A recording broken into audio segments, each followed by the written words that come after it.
Bonjour pour certains ou bonsoir pour d'autres.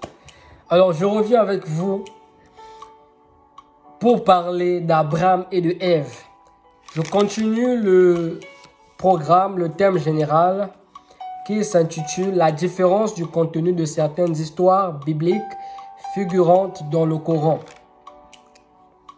Aujourd'hui, nous sommes dans Abraham et Ève. On parle d'Abraham et Ève dans la sourate chapitre 7, la sourate de Al-Araf. Al-Araf, je ne sais pas trop parler en arabe, c'est ce qu'on m'écrit. Alors nous allons commencer par le Coran et après nous allons entrer dans la Bible. Quand on va lire la sourate, voyez-vous, j'ai toutes les sourates, j'ai le Coran dans mon deuxième téléphone. Sourate chapitre 7. C'est marqué en arabe et en français.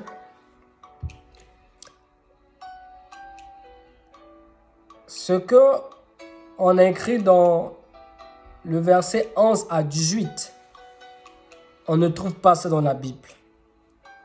Je vais lire, les musulmans vont reconnaître et les chrétiens seront étonnés, ou les païens.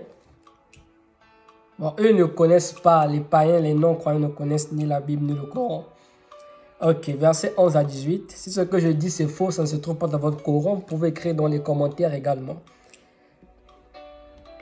Nous avons été créés, puis nous vous avons donné une forme. Ensuite, nous avons dit aux anges, prosternez-vous devant Adam. A-D-M. Ils se prosternèrent, à l'exception d'Iblis, qui ne fut point de ceux qui se prosternèrent. Ça se trouve pas dans la Bible. Je vais lire jusqu'au verset 18. Allah dit, qu'est-ce qui t'empêche de te prosterner quand je te l'ai commandé? Il répondit, je suis meilleur que lui. Tu m'as créé de feu, alors que tu l'as créé d'argile. Allah dit, descends d'ici, tu n'as pas à t'enfler d'orgueil ici. Sors, te voilà parmi les méprisés. Accorde-moi un délai, dit Satan. On a mis en parenthèse Satan, jusqu'au jour où ils seront ressuscités. En parenthèse, Allah dit, tu es de ceux à qui délai est accordé. Puisque tu m'as mis en erreur, dit en parenthèse Satan, je m'assoirai pour eux sur ton droit chemin. Verset 17, on va aller jusqu'au verset 18.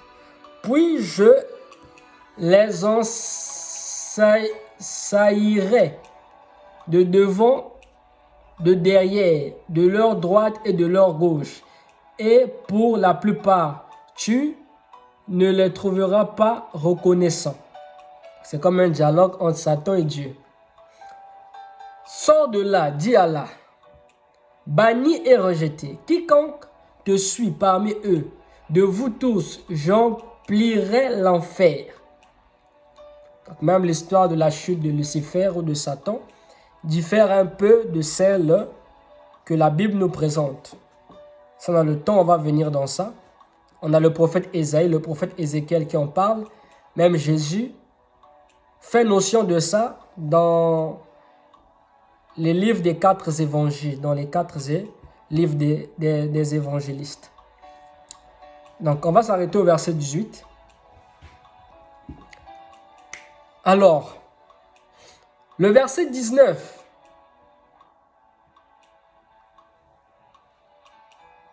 Du verset 19 au verset 25. On va aussi prendre la sourate 2. Du verset 34 au verset 36. On parle de la création de l'homme dans le Coran. Dans la sourate 16, verset 4. Vous allez voir, c'est même différent. On va aller pas à pas. Sourate 19, jusqu'à 25. Il est écrit, excusez-moi, je suis dans la sourate chapitre 7, verset 19. On va prendre le verset 19. Ô Adam, habite le paradis, toi et ton épouse, et ne mange-en vous deux à votre guise, et n'approchez pas l'arbre que voici, sinon vous serez du nombre des injustes. L'arbre que voici, c'est de quel arbre? C'est pas précis. Puis le diable, afin de leur rendre visite, ce qui leur était caché, leur nudité, leur chuchota, disant, votre Seigneur ne vous a interdit cet arbre que pour vous empêcher de devenir des anges ou d'être immortels. Ça ressemble un peu, mais ce n'est pas vraiment ça, ce que dit la Bible. Et il leur jura, vraiment je suis pour vous un bon conseiller. Alors il les fit tomber par tromperie, puis lorsqu'ils eurent goûté de l'arbre, leur nudité leur devint visible et ils commencèrent tous deux à y attacher des feuilles du paradis. Et leur Seigneur les appela. Qui est leur Seigneur? Ne vous avais-je pas interdit cet arbre? Et ne vous avais-je pas dit que le diable était pour vous un ennemi déclaré? Tous deux dirent, ô notre Seigneur, nous avons fait du tort à nous-mêmes. Et si tu ne nous pardonnes pas et ne nous fais pas miséricorde, nous serons très certainement du nombre des perdants. Verset 24, descendez, dit Allah, vous serez ennemis les uns des autres. Et il y aura pour vous sur terre séjour et jouissance pour un temps. Ce n'est pas vraiment ce que dit la Bible.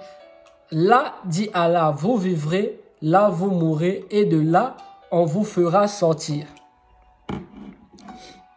Différent de l'arbre de vie et la chute d'Adam, dont nous présente la Bible.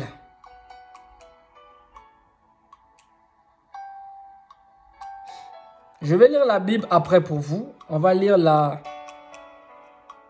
Sourate 7, verset 54.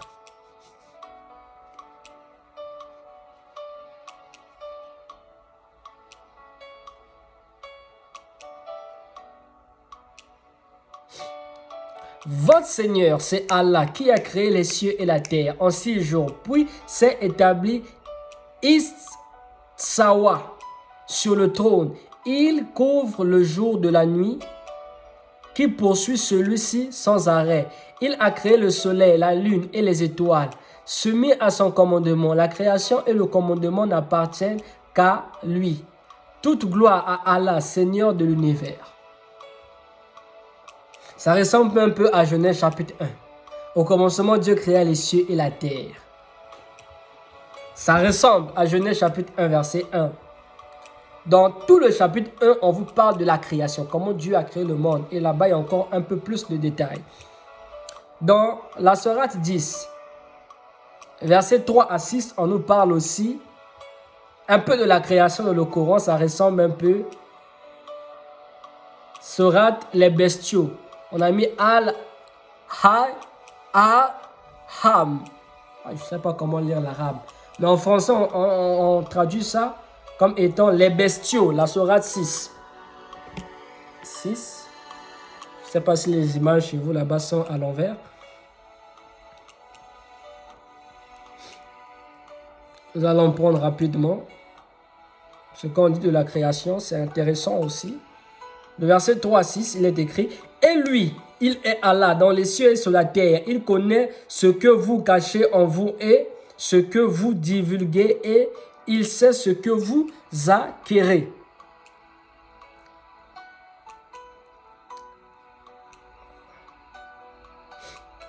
Et il ne leur vint aucun des signes d'entre les signes de leur Seigneur sans qu'ils ne s'en détournent. Ils traitaient de mensonges la vérité quand celle-ci leur vie, mais ils vont avoir des nouvelles de ce dont ils se moquent.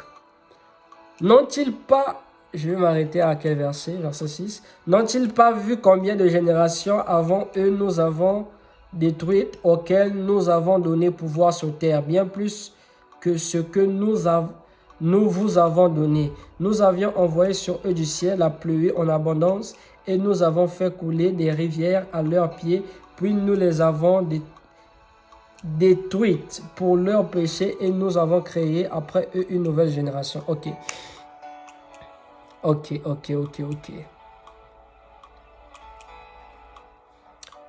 On va prendre Genèse, et qu'est-ce que je dis? Sourate 7, verset 54.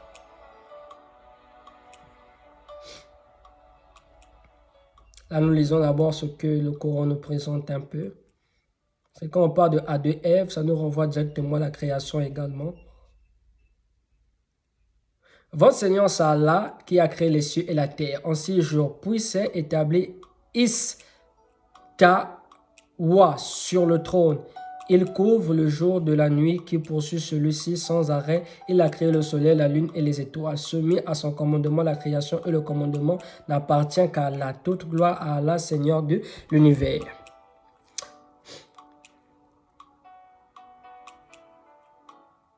Qu'est-ce que j'allais dire là?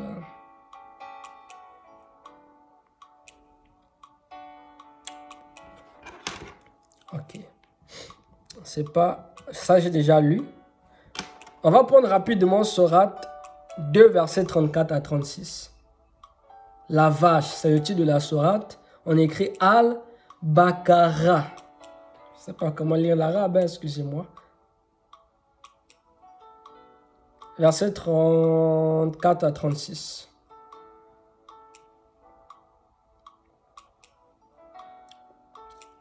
Et lorsque nous demandâmes aux anges de se prosterner devant Adam, ils se prosternèrent à l'exception d'Iblis, qui refusa, s'enfla d'orgueil et fut parmi les infidèles. Verset 35. Et nous dîmes, ô Adam, habite le paradis, toi et ton épouse, et nourrissez-vous-en de partout à votre guise, mais n'approchez pas de l'arbre que voici, sinon vous serez du nombre des injustes. Verset 36. Peu de temps après, Satan les fit glisser de là et les fit sortir du lieu où ils étaient, et nous dîmes, descendez du paradis, ennemis les uns des autres. Et pour vous, il y aura une demande sur la terre et un usufruit pour un temps. Ok. La création de l'homme dans le Coran, c'est dans Sourate 16, verset 4. Sourate 16, verset 4. Il est écrit, il a créé l'homme d'une goutte de sperme. Et voilà que l'homme devient un disputeur déclaré. Nous étions dans le Coran. Donc, si tu es un homme créé par Dieu ou une femme, tu étais créé d'une goutte de sperme selon le Coran. Maintenant, nous allons voir ce que dit la Bible. C'est différent. Dans la Bible, on ne parle pas d'une goutte de sperme.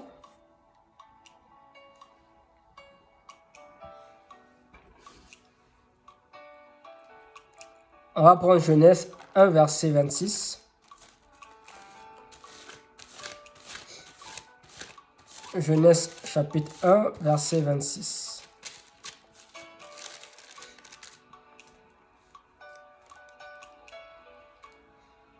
Commençons d'abord par la création de l'homme. Genèse chapitre 1, verset 26 à 31. Il est écrit, on va lire rapidement ce que nous dit la Bible.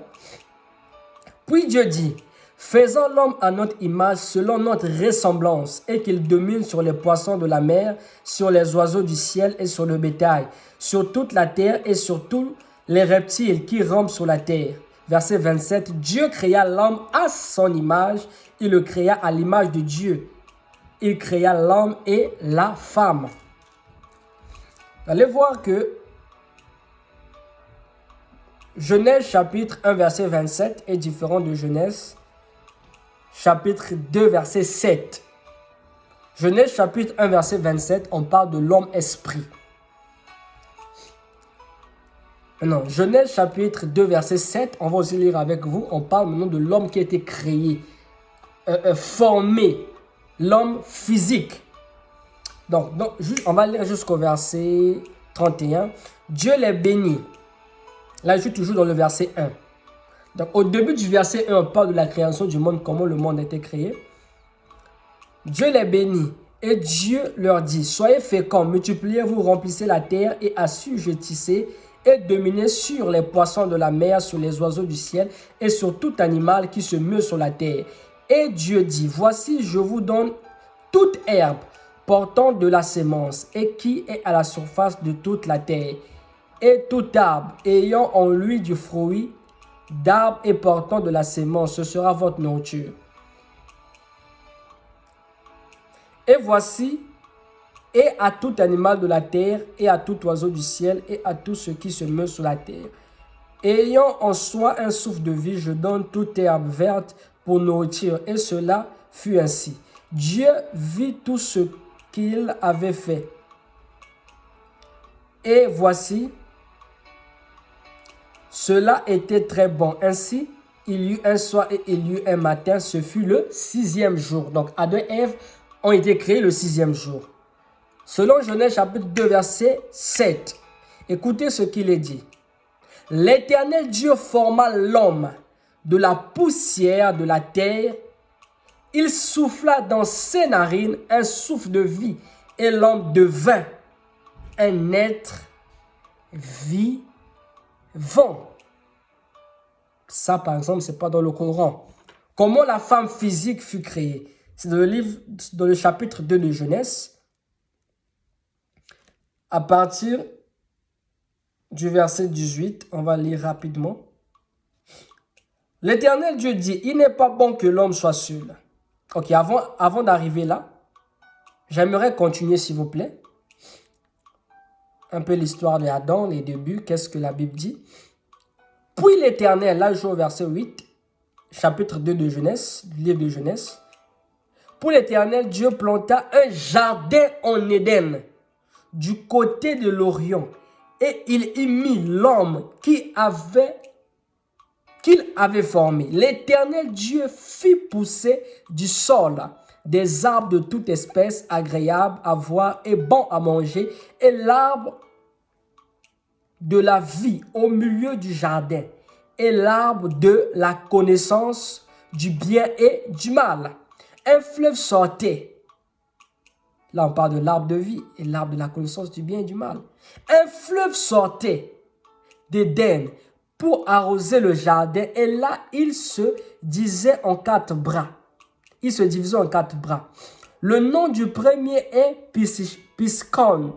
C'est celui qui entoure tout le pays de Havila où se trouve l'or.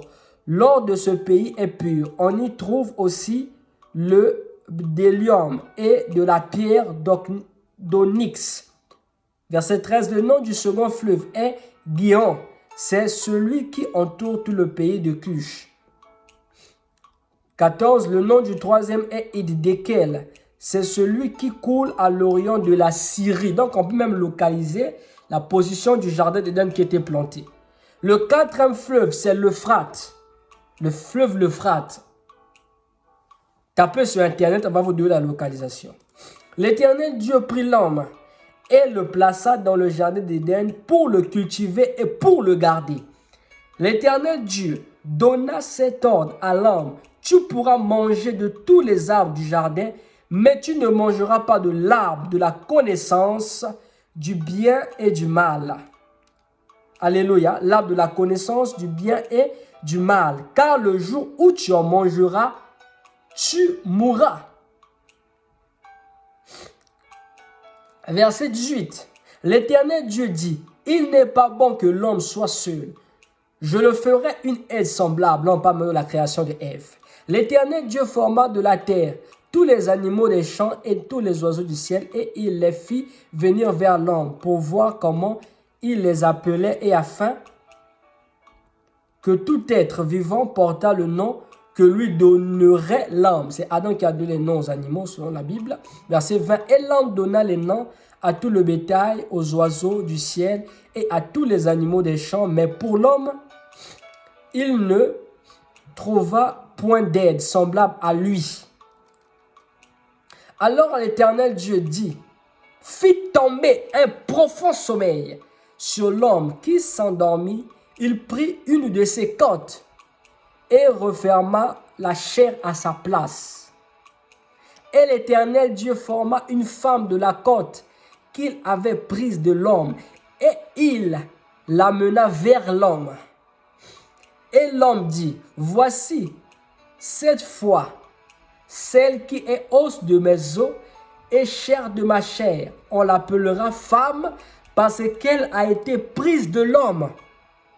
C'est pourquoi l'homme quittera son père et sa mère et s'attachera à sa femme et ils deviendront une seule chair. Voyez ce qu'on dit. Donc, la localisation d'Éden plus la création de la femme, c'est dans le livre de Genèse chapitre 2 verset 8 à 24, ce qu'on vient de lire. Vous allez noter ceci, le jardin d'Éden a une origine céleste. C'est avant la chute de Lucifer.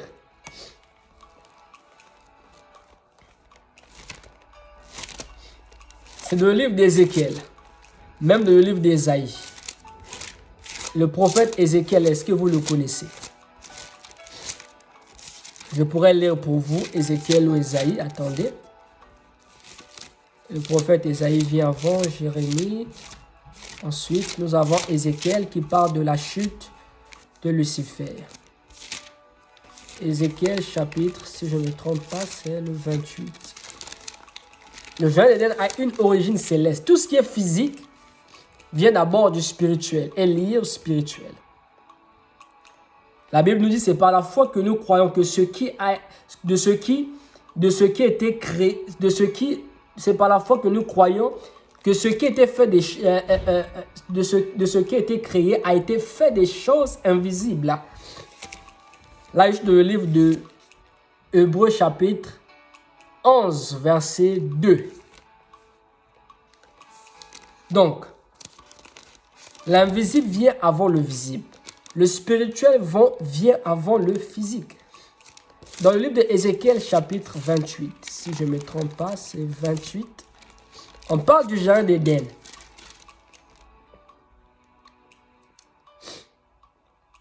Je vais lire au chapitre 28, verset 11. Je vais m'arrêter, peut-être jusqu'au verset 13. La parole de l'Éternel me fut adressée en ces mots. Fils de l'homme. Donc, Ézéchiel, c'était un prophète qui entendait la voix de Dieu.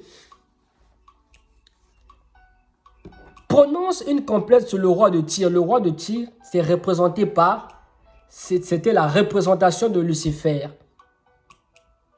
de Satan. Tu lui diras, ainsi parle le Seigneur, l'Éternel, tu mettais le sceau à la perfection. Tu étais plein de sagesse, parfait en beauté. Tu étais en Éden, le jardin de Dieu. Tu étais couvert de toute espèce de pierres précieuses. Éden, c'était le jardin de Dieu. Bon, ce n'est pas l'objet de mon sujet. Je pourrais revenir prochainement sur le jardin d'Éden.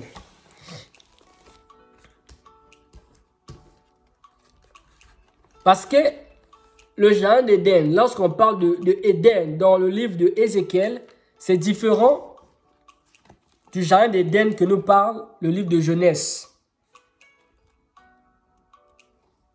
On dit, puis Dieu, là je suis dans le livre de Genèse chapitre 2 verset 8, planta un jardin en Éden du côté de l'Orient. Donc il y a quand même une différence. Le jardin où se trouvaient Adam et Ève et Éden, il y a une différence. Je vais peut-être expliquer ça prochainement, en long et en large, si Dieu fait grâce.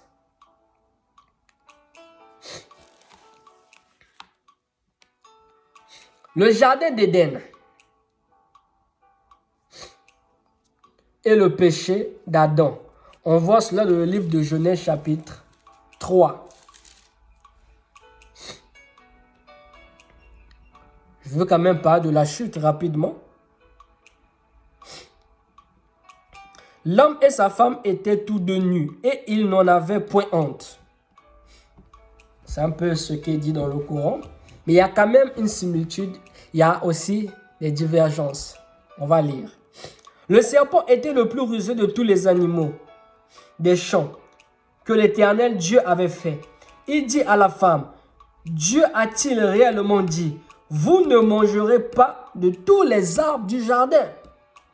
La femme répondit au serpent, nous mangerons du fruit des arbres du jardin.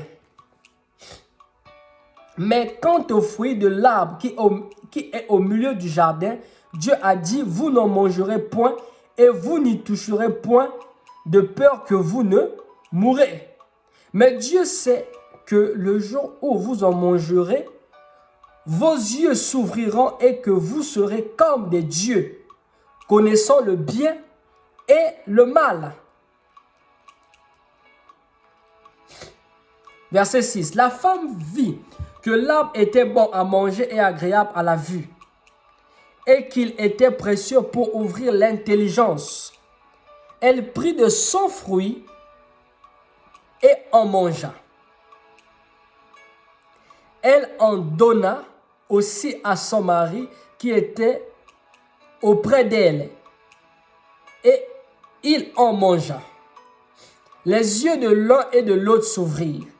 Ils connurent qu'ils étaient nus, et ayant conçu des feuilles de figuier, ils s'en firent des ceintures. Alors ils entendirent la voix de l'Éternel Dieu qui parcourait le jardin vers le soir. Et l'homme et sa femme se cachèrent loin de la face de l'Éternel Dieu au milieu des arbres du jardin. Mais l'Éternel Dieu appela l'homme et lui dit, où es-tu? Il répondit, j'ai entendu ta voix dans le jardin et j'ai eu peur parce que je suis nu et je ne me suis caché. Et l'Éternel Dieu dit, qui t'a appris que tu es nu? Vous voyez comment ça se passe dans la Bible? Qu'est-ce qui s'est passé?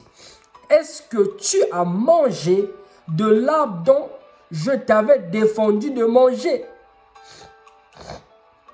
L'homme répondit, la femme que tu as mise auprès de moi m'a donné de l'arbre et j'en ai mangé. Et l'Éternel Dieu dit à la femme, pourquoi as-tu fait cela? La femme répondit, le serpent m'a séduite et j'en ai mangé. L'Éternel Dieu dit au serpent, puisque tu as fait cela, tu seras maudit entre tout le bétail et entre tous les animaux des champs. Tu marcheras sur ton ventre et tu mangeras de la poussière tous les jours de la vie. Je mettrai inimitié entre toi et la femme, entre ta postérité et sa postérité. Celle-ci t'écrasera la tête et tu lui blesseras le talon. Il dit à la femme, j'augmenterai la souffrance de tes grossesses. Tu enfanteras avec douleur et tes désirs se porteront vers ton mari, mais il dominera sur toi. Il dit à l'homme, puisque tu as écouté la voix de ta femme et que tu as mangé de l'arbre au sujet duquel je t'avais donné cet ordre, tu n'en mangeras point. Le sol sera maudit à cause de toi. C'est ta force de peine que tu en tireras ta nourriture tous les jours de ta vie.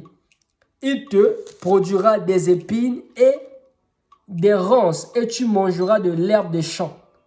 C'est à la sueur de ton visage que tu mangeras du pain jusqu'à ce que tu retournes dans la terre d'où tu as été pris. Car tu es poussière et tu retourneras dans la poussière. Adam donna à sa femme le nom d'Ève, car elle a été la mère de tous les vivants.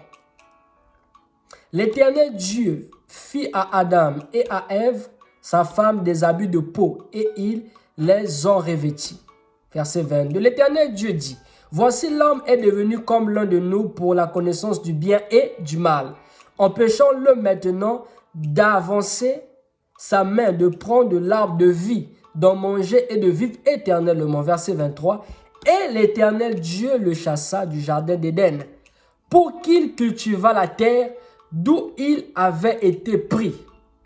C'est ainsi qu'il chassa Adam et il mit à l'orient du jardin d'Éden les chérubins qui agissent qui agite une épée flamboyante pour garder le chemin de l'arbre de vie. Les chérubins, ce sont des anges puissants. Voyez-vous tout ce qui est autour de l'histoire de Adam et Ève.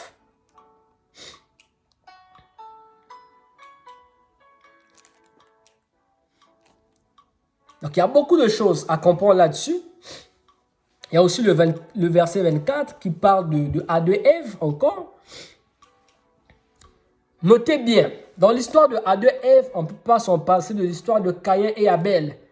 Le chapitre 4 nous parle de Caïn et Abel. Les deux premiers enfants de Adam. Caïn qui avait tué Abel par jalousie. Mais vous voyez que ce n'est pas ce qui est raconté dans le Coran. L'histoire de Caïn et Abel se trouve dans le livre de Genèse chapitre 4, versets 17 à 26. On voit aussi la postérité d'Abraham, la postérité plutôt d'Adam, par Seth jusqu'à Noé. Vous allez lire ça dans le verset, dans le chapitre 5. On parle de la postérité d'Adam. Il avait encore eu beaucoup d'autres enfants. Et celui qui avait remplacé, ou celui qui était comme le type de Abel, qui fut tué par Caïn, c'était Seth.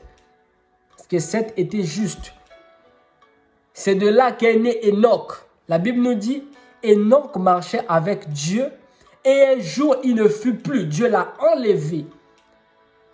Il a subi un enlèvement spirituel. Dieu l'a pris.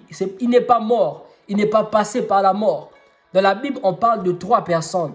On a Enoch, on a Élie qui fut enlevé. Ce sont des chars de feu. Les anges qui l'ont pris. Il est parti au ciel. Et on a aussi Jésus.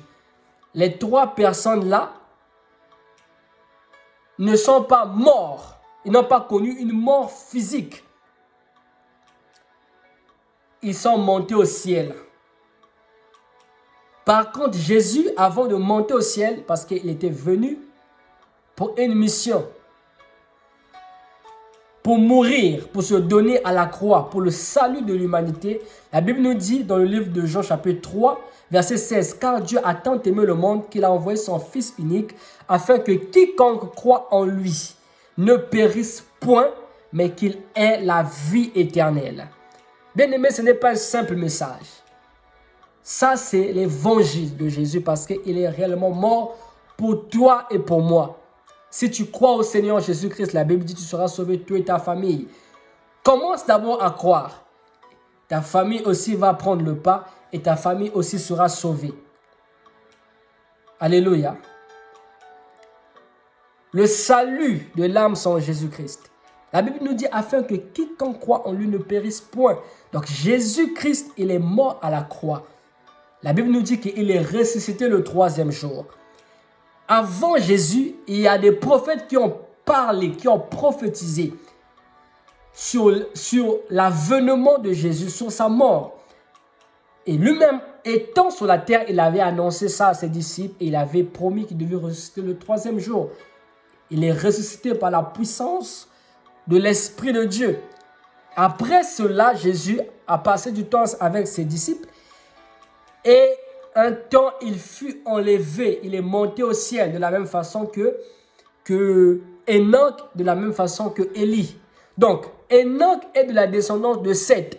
Si vous lisez le livre de Genèse chapitre 5, on va vous parler de la postérité d'Adam.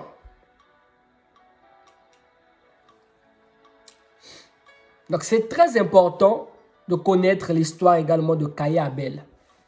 Mais ce n'est pas une histoire qui est racontée, qui est présentée vraiment dans le Coran. Prochainement, nous allons parler de l'histoire de Noé. Le Coran aussi en parle. Mais dans la Bible, il est dit beaucoup de choses au sujet de Noé. Si tu as envie de donner ta vie à Jésus-Christ, écris dans les commentaires. Écris simplement dans les commentaires. Le salut de ton âme, c'est en Jésus-Christ. Il fut envoyé pour l'humanité.